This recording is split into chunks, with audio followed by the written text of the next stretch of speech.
buenas noches a todos los que están aquí con nosotros. Sí, me refiero a ustedes, mis compañeros y cómplices, en estas sesiones de relatos de terror, de gritos en la noche. Hoy le damos la bienvenida a nuestro catálogo, a 4 historias paranormales que esperamos que disfruten tanto como nosotros. Así que si están listos, vayan por una taza de café, reúnan a la familia, apaguen la luz y quédense con nosotros.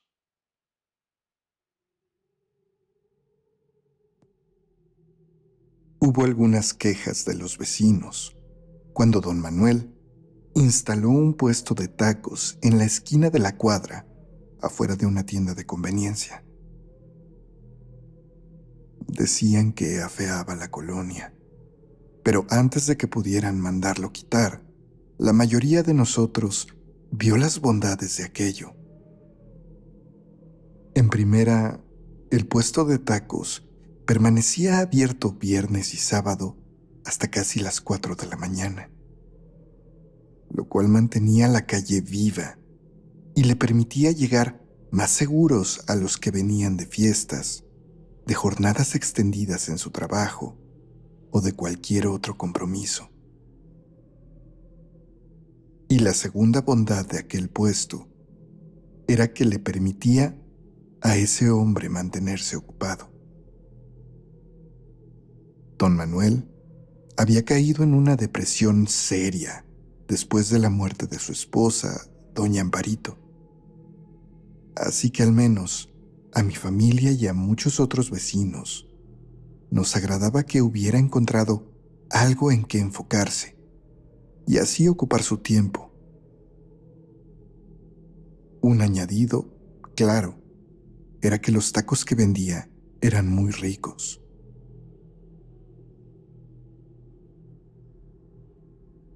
Fue la noche en que se graduó la hermana de mi novio, que él me fue a dejar a la casa cerca de las 4 de la mañana. Me preguntó si aún encontraría tacos con don Manuel.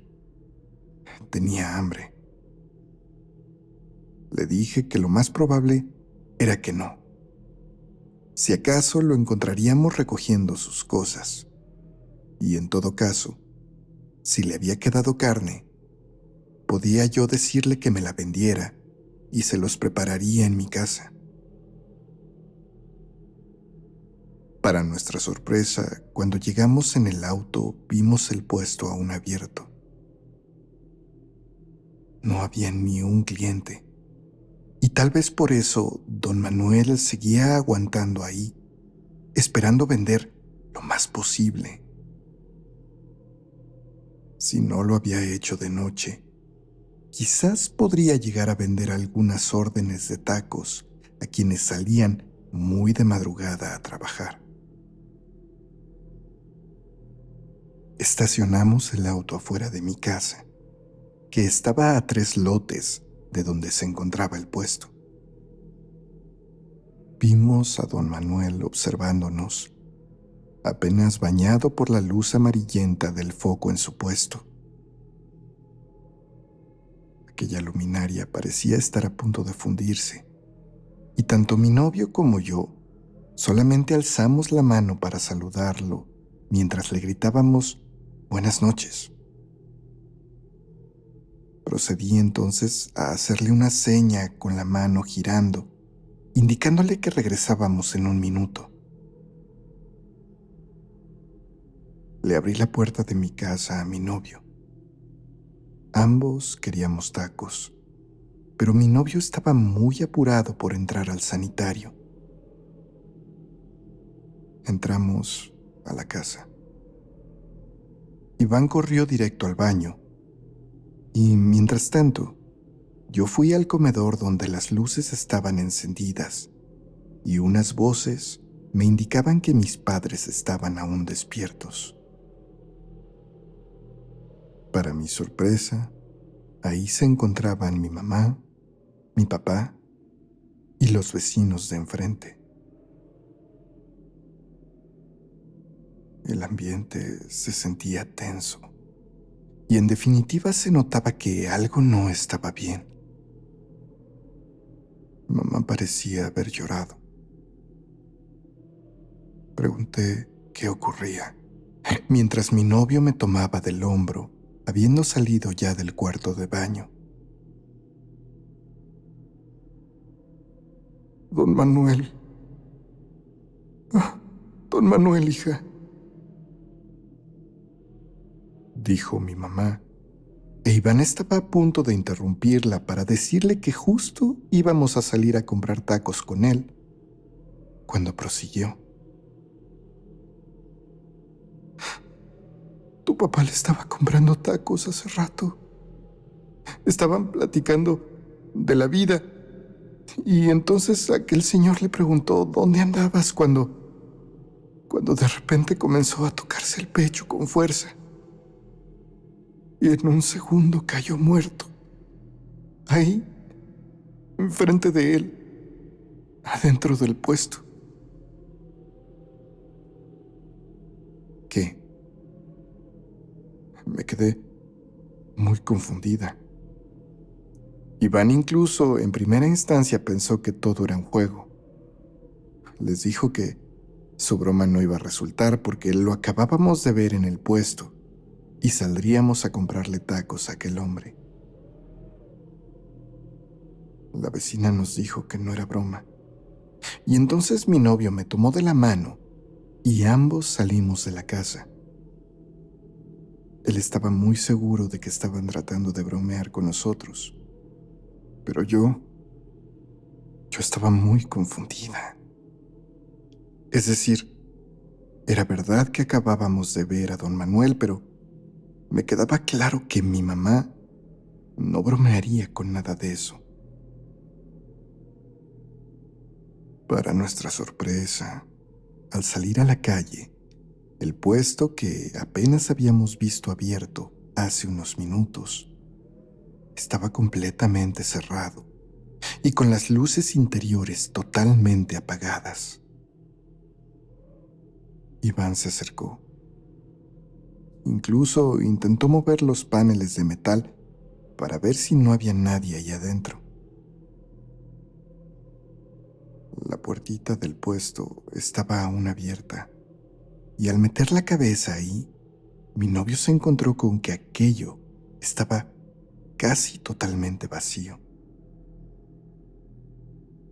Nosotras recogimos las cosas, dijo mi mamá, que ya había salido para encontrarse con nosotros. Y fue en ese momento, después de escuchar esas palabras, que por fin me di cuenta. Aquello que mis papás y los vecinos nos habían dicho era completamente real. Mi mamá me abrazó y me solté a llorar con ella. A aquel hombre, si bien se había vuelto un poco huraño después de la muerte de su esposa, durante muchos años había sido prácticamente una especie de tercer abuelito para mi hermano y para mí. Y es extraño, porque a pesar de todo lo que lo queríamos, recuerdo que después de su fallecimiento, me daba muchísimo miedo asomarme hacia ese puesto de noche, ya que la ventana de mi habitación tiene vista directa hacia esa esquina. No lo sé. Supongo que creía que tal vez volvería a ver el fantasma de don Manuel ahí, en su puesto, como esa noche en que volvimos de madrugada. Pero nunca pasó. Y nunca ha pasado. Al menos no en esa manera. Sin embargo, hace unas cuantas noches, en el aniversario de su muerte, desperté de madrugada. Un ligero resplandor amarillento se alcanzaba a percibir por mi ventana, justo como el que producía su puesto cuando estaba encendido. No me asomé, ni siquiera me levanté de la cama, pero Sabía y estaba segura de que don Manuel estaba ahí. Casi hasta pude escuchar el sonido bajito de la pequeña televisión que él tenía en ese lugar. Buenas noches, don Manuel. Quédese tranquilo y descanse en paz, dije, casi murmurando. Pero también lo dije como esperando que aquel hombre pudiera oírme. Después me volví a dormir. Sinceramente espero que don Manuel ya descanse tranquilo con doña Amparito, que ambos estén en un lugar mejor, sin preocupaciones y sin tristezas. Ojalá ambos estén descansando en paz.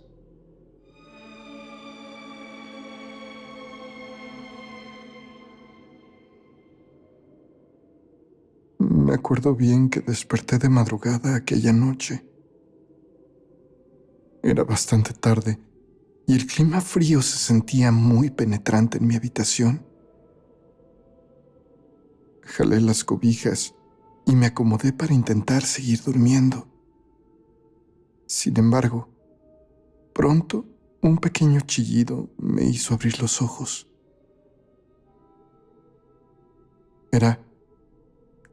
Era mi perrito Taco, que se había metido a mi cuarto y agitaba su cola mientras me veía dormir. La escena me dio mucha ternura y fue entonces que, aún somnoliento como estaba, estiré mi mano para intentar agarrar al perro, pero Taco comenzó a dar vueltas, brincando por todos lados, impidiendo que pudiera tomarlo de su collar. Le decía que se calmara, que iba a romper algo, mientras agitaba yo la mano sin control para intentar capturarlo. Taco giraba y brincaba por todos lados, e incluso de repente se paró dando empujones en el colchón con sus patas delanteras. Taco, tranquilo, déjame dormir, le dije en medio de la noche, y entonces mi perro se acercó y sin que pudiera agarrarlo, me dio un lengüetazo en la mano con el que me mojó casi toda la palma. Fue eso. Fue eso lo que me hizo reaccionar de inmediato. El sueño tan pesado que no me dejaba abrir los ojos del todo se esfumó completamente y de un brinco me senté en la orilla de mi cama. Taco no estaba ahí. Casi había olvidado por completo que mi mejor amigo, mi compañero peludo durante 16 años, había muerto por causas naturales 3 días antes. Simplemente se quedó dormido durante la tarde y no volvió a despertar. Miré al lado de mi cama y en el taburete pude ver con profunda tristeza su collar vacío. La palma de mi mano, si bien no estaba mojada, sí estaba completamente fría, como si se hubiera secado recientemente. Estaba a punto de ponerme a llorar. Todo seguramente había sido un sueño, una materialización de mi imaginación y de mi dolor. Una hermosa imagen debido a todo lo que extrañaba a mi amigo. Tal vez aquella había sido incluso la forma en que él se había despedido de mí. Pero toda esa ternura y nostalgia que me habían provocado esos pensamientos pronto se volvieron algo inquietante. Después de la impresión que tuve, me levanté de la cama y fui al sanitario. Iba aún tallándome los ojos por el sueño y por el posible llanto, así que realmente no me di cuenta de mucho. Pero al salir del sanitario me encontré con algo sumamente inusual. En todo el pasillo había pequeñas manchitas de tierra.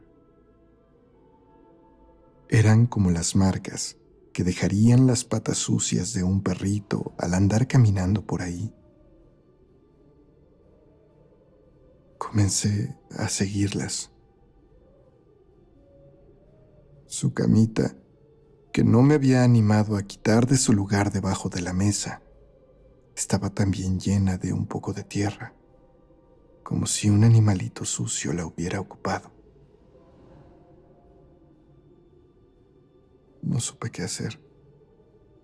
De pronto todo ese amor que había sentido comenzó a asustarme. Y vamos, no creo que Taco quisiera venir a espantarme, pero lo cierto es que aquello no me dejaba para nada tranquilo. Esa noche no pude volver a dormir, pero para la noche siguiente pude descansar sin ningún problema.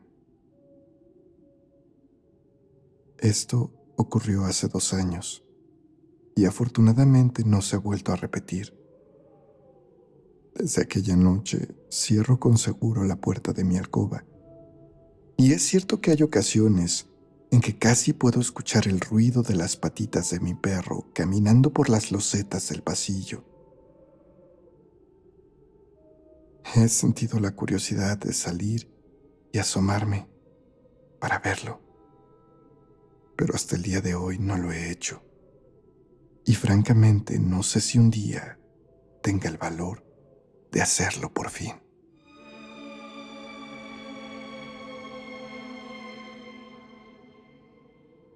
¿Cómo están? ¿Siguen por aquí con nosotros? Si es así, recuerden que es muy importante que estén suscritos en el canal, además que hayan activado la campanita de notificaciones. No obstante, YouTube la verdad ha tenido algunos cambios extraños, y si aún a pesar de esto no les llegan los recordatorios de nuestros videos, dejen también su pulgar arriba y escríbanos algún comentario en la parte de abajo. Así, YouTube puede detectarlos como usuarios activos. Ahora sí, vamos a dar paso a nuestras 2 últimas historias. Recuerden que mi nombre es Mario y esto es Gritos en la Noche.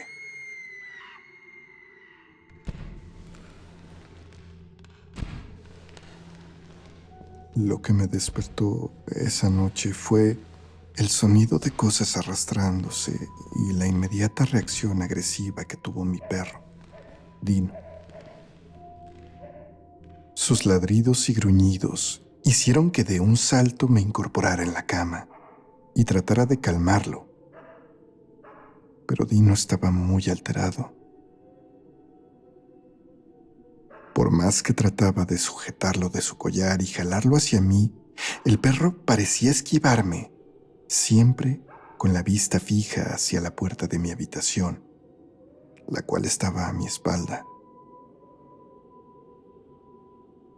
No quería voltear a ver a qué le ladraba.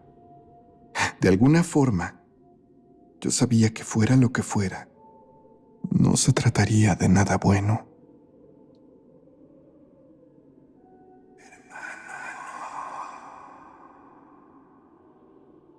Escuché entonces la voz de mi hermano Jorge, llamándome, lo que me hizo voltear por un momento. Acostumbro dormir con la puerta de la habitación abierta, así que al girar mi cabeza, mi vista se enfocó rápidamente en el pasillo oscuro, al otro lado del marco de la puerta. Y ahí, en medio de esa penumbra, pude distinguir una figura. Una silueta que en principio me pareció que tenía la forma de mi hermano, pero que, de algún modo, poco a poco, se transformó en algo muy diferente y horrible. Aquello se convirtió en una mujer obesa que de inmediato comenzó a desprender un aroma a humedad por toda mi casa. Me paralicé por completo. Esa presencia materializada ahí, frente a mí, en un parpadeo, simplemente se esfumó. No, no podía ser ella. Dino se tranquilizó de inmediato y subió a la cama para lamerme el rostro, mientras yo no podía creer lo que había visto. ¿Qué estaba haciendo esa mujer ahí? No, no podía ser verdad. Me levanté de la cama, encendí la luz de la habitación y busqué de inmediato mi celular. Le llamé a mi hermano, pero no contestó. Tampoco respondió mis mensajes de WhatsApp. Estaba muy nervioso y solamente podía hacer una cosa. Me puse una chamarra y unos tenis, le coloqué su cadena a Dino y bajé corriendo las escaleras del edificio. Nos subimos al auto y salimos deprisa sin detenernos a escuchar a Ramón, el vigilante de la noche, que nos abrió la puerta y quien parecía querer decirme algo. Estaba muy preocupado por mi hermano Toño, que seguía sin contestar mis llamadas. 8 años antes, mi hermano había ido a una fiesta con algunos amigos de su trabajo. El lugar de la reunión era cercano a la casa de mis padres, por lo que no le preocupó salir de noche y no encontrar transporte. Tanto él como su amigo Ricardo habían decidido volver caminando. Estaban apenas a un poco más de 1 kilómetro de distancia y probablemente no les tomaría más de 10 minutos a paso constante llegar. La noche era tibia y ambos venían platicando de cosas tan importantes y banales como puede platicar un joven de 24 años. En un punto de ese trayecto, tenían que atravesar una avenida donde de manera paralela corre un canal de aguas negras. Antes de hacerlo, decidieron aprovechar un espacio para sentarse y la buena iluminación y tranquilidad del lugar para fumar un cigarrillo. Y así, mientras platicaban y fumaban, algo cambió. El ambiente comenzó a sentirse extraño. Un frío muy húmedo empezó a envolverlos como si una tormenta muy fuerte estuviera por desatarse, aunque prácticamente no había nubes en el cielo. Fue ahí, en ese instante, que empezaron a ver algunas hierbas que crecían junto a ese canal agitarse mucho. Y de pronto, de entre ellas y hacia la calle, salió una persona, o algo que medianamente parecía una persona. Dijeron que era una mujer terriblemente obesa, de piel muy pálida y cabellos largos y negros. Iba desnuda, pero aparte de eso, lo que más los desconcertó es que estaba completamente mojada. Iba incluso escurriendo de agua, como si hubiera salido de nadar en ese canal de agua sucia. Aquella mujer, que pareció ignorarlos al principio, comenzó a atravesar la avenida con pasos sumamente lentos y pesados, mientras mi hermano y su amigo Veían aquello completamente paralizados por el miedo. De pronto, aquella mujer se detuvo y giró su cabeza hacia mi hermano y su amigo, y su boca se deformó en una enorme sonrisa que le corría prácticamente de lado a lado del cráneo.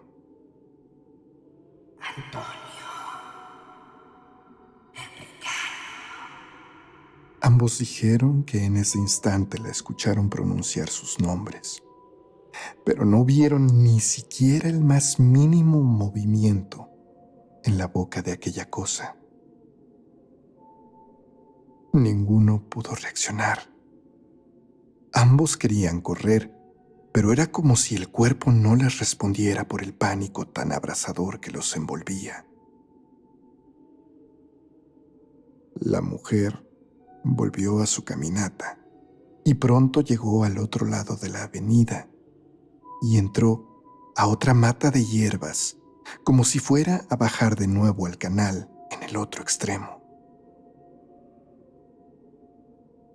Fue hasta ese momento, cuando ella desapareció, que ambos pudieron moverse y correr. Corrieron las aún varias cuadras que les faltaba para llegar a casa de mis papás. Y cuando por fin lo hicieron, entraron tan desesperados que nos despertaron a todos. Mis papás bajaron de inmediato solamente para encontrar a su hijo y su amigo hiperventilándose. Yo bajé después. Cuando ambos se calmaron, contaron esta historia a detalle. Y para sorpresa mía, mis papás les creyeron. Yo también lo hice. El terror que estaba dibujado en el rostro de mi hermano era algo que nunca habíamos visto. Y también creo que era algo que él no hubiera podido fingir. Esa noche estaba ya previsto que Ricardo se quedara en mi casa. Y la velada fue complicada. Tanto él como mi hermano tuvieron fiebre toda la madrugada, al punto en que mis papás estuvieron a nada de llevarlos al hospital. En algún momento, mamá llamó a la abuela, no importándole despertarla, y ella le dijo que les pusiera fomentos de agua en la frente. Pero, de manera rústica, mamá debía bendecir esa agua antes de usarla. Así lo hizo, y fue cuando por fin empezaron a mejorar cerca de las 5 de la mañana. Cuando despertaron al día siguiente, ambos se encontraban bien, al menos físicamente, pero aquello había dejado una huella imborrable. El olor a humedad, pasar por aquel canal o andar solo de noche, ahora eran cosas que le provocaban ataques de pánico a mi hermano. Además, en muchas ocasiones dijo haber escuchado que aquella voz, la voz de esa mujer, lo llamaba por su nombre. Me tomó solo 10 minutos llegar a su casa. Cuando lo hice, me encontré con una escena terrible. Mi hermano estaba inconsciente. Había tomado algunas pastillas, supongo que para acabar con su angustia. Como pude, lo subí al auto y lo llevé al hospital. Pudieron hacerle un lavado y lo salvaron. Mi hermano tenía algunos meses diciendo que aquella mujer lo estaba persiguiendo, que estaba cada vez más cerca y que incluso creía que ahora podía entrar a su casa. Y, bueno, supongo que por eso se me apareció a mí. Y Intrigado por la experiencia de mi hermano, una noche decidí caminar y esperar por el mismo rumbo de aquel canal de agua. No pude ver nada. Fui por varias noches ahí, esperando toparme con lo que él había visto, o, o tal vez ver indicios de algo parecido que él hubiera podido confundir. Pero nunca encontré nada. Dejé de ir, pero una semana después, en el cumpleaños de una de mis amigas de la infancia, se me hizo tarde y terminé pidiendo un Uber hacia mi casa cerca de las 3 de la mañana. Al llegar a ese punto, el punto de esa avenida con el canal, nos encontramos con varias maquinarias pesadas estacionadas, por lo que el conductor bajó la velocidad. La noche era calurosa y llevábamos los vidrios abajo, y fue así que comencé a percibir el olor a humedad, el frío. El conductor incluso me dijo que el clima estaba loco, que parecía que iba a llover, y yo asentí. Y fue entonces que, para mi sorpresa, apenas por unos segundos, logré ver algo. Entre las hierbas del canal parecía estar asomada una cabeza. La cabeza de una mujer regordeta, casi blanca y de cabellos largos. El rostro le escurría de agua como si hubiera estado sumergida en el canal. El chofer arrancó y no pude ver más, pero ahora tenía en mi cabeza la imagen de aquella entidad. Era cierto, al menos para Ricardo, para mi hermano y para mí, era cierto. Cuando mi hermano se recuperó, se fue a Monterrey. Ricardo, su amigo, se había ido para allá hacía casi 6 años y al parecer le iba bien. Había dejado de escuchar a esa mujer y sus pesadillas se habían desvanecido, ayudado también por alguna clase de grupo religioso. Mi hermano decidió seguirle los pasos y no lo culpo. Supongo que el temor lo sobrepasó. Esa noche en que lo llevé al hospital, cuando me dijeron que iba a estar bien y volví a mi casa, el vigilante ahora sí me detuvo para hablar conmigo. Me preguntó si había algún problema en mi departamento, algo relacionado con la plomería. Y es que mis vecinos de lado y los de abajo habían reportado un fuertísimo olor a humedad. Le dije que revisaría, aunque yo sabía a qué se debía aquello. Yo no he vuelto a ver ni a escuchar a esa cosa, pero estoy convencido de que a mí no me va a doblegar. Yo no voy a abandonar o a cambiar mi vida por lo que sea que fue eso que mi hermano se encontró y que yo logré ver mucho tiempo después.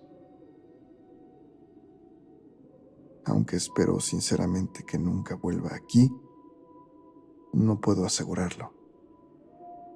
Así que si otra cosa pasa, los mantendré informados. Que tengan buenas noches.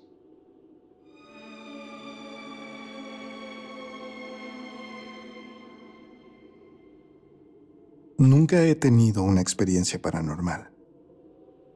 Bueno, al menos nunca la había tenido, hasta el día de antier. Sé que mi relato tal vez no sea lo más espectacular ni lo más terrorífico, pero me gustaría compartirles mi experiencia, sobre todo porque creo que necesito contársela a alguien que me crea. Soy nicaragüense de sangre, pero vivo en Estados Unidos desde que era un bebé de brazos. Hace poco me mudé a Nuevo México, a unos departamentos que fueron adaptados hace pocos años en la estructura de lo que solía ser una fábrica. La verdad me encanta aquí. El lugar es espacioso y muy tranquilo, e incluso he logrado hacer amistad con algunos vecinos más o menos cercanos a mi edad. Hace pocas semanas, en una reunión entre tragos y botanas, Allison, la novia de un chico que se llama Austin, que vive justo arriba de mi departamento, dijo que habían tenido algunas situaciones extrañas durante las noches en que ella se había quedado a dormir ahí. Les encendían las luces, la televisión de su cuarto se prendía sola, e incluso habían encontrado varias veces abierta la puerta del refrigerador por las mañanas. Claro, supongo que todas esas cosas podrían asociarse a descuidos o incluso fallas en los enseres domésticos. Pero para mi sorpresa, todos los demás en la reunión narraron con algo de jocosidad una o varias cosas extrañas del mismo tipo que les ocurrían a cada uno en sus viviendas. Al parecer, era yo el único que me había salvado hasta ese momento de haber experimentado algo así. Pero aquello no duró mucho. Como les digo, fue apenas hace 2 noches que regresé de un viaje a Carolina del Norte donde visité a mi familia. Abrí la puerta del departamento y lo primero que noté fue la luz en una de las habitaciones al fondo, encendida. ¿Hola? Grité, esperando escuchar la voz de mi novia. Ella tiene llaves del departamento, y sabiendo que volvía esa noche, no se me hubiera hecho raro que hubiera decidido irme a recibir. Pero no me respondió. Al menos, no lo hizo ella.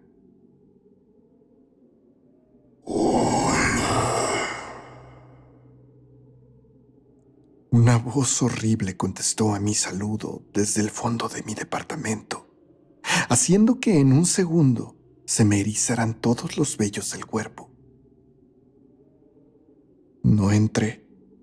Cerré de inmediato y me quedé ahí parado, sin saber muy bien qué hacer o cómo reaccionar. Mis vecinos de al lado venían llegando probablemente de cenar en algún lado y me saludaron amablemente. Después de dar algunos pasos, parecieron arrepentirse y volvieron a donde estaba yo. Me pidieron que, por favor, procurara no hacer tanto ruido por las noches, ya que los 2 días anteriores les había costado mucho trabajo dormir. Les prometí que así sería. No tuve cara para decirles que las 2 noches anteriores yo no había estado en casa. Pedí un Uber. Me fui a dormir con mi novia y volví hasta la mañana siguiente. Cuando llegó el día y regresé ahí, me encontré con mi casa intacta. En todo caso de que hubiera sido un intruso, como sugirió mi novia, hubiera sido alguien bastante torpe, ya que no se había llevado nada. No lo sé. Anoche me quedé ahí y dormí perfecto, aunque en mi cobardía le pedí prestado a mi novia, a Duque, su perro. Se va a quedar conmigo unos días hasta que me sienta seguro y después ya veremos. Ojalá todo se mantenga tranquilo.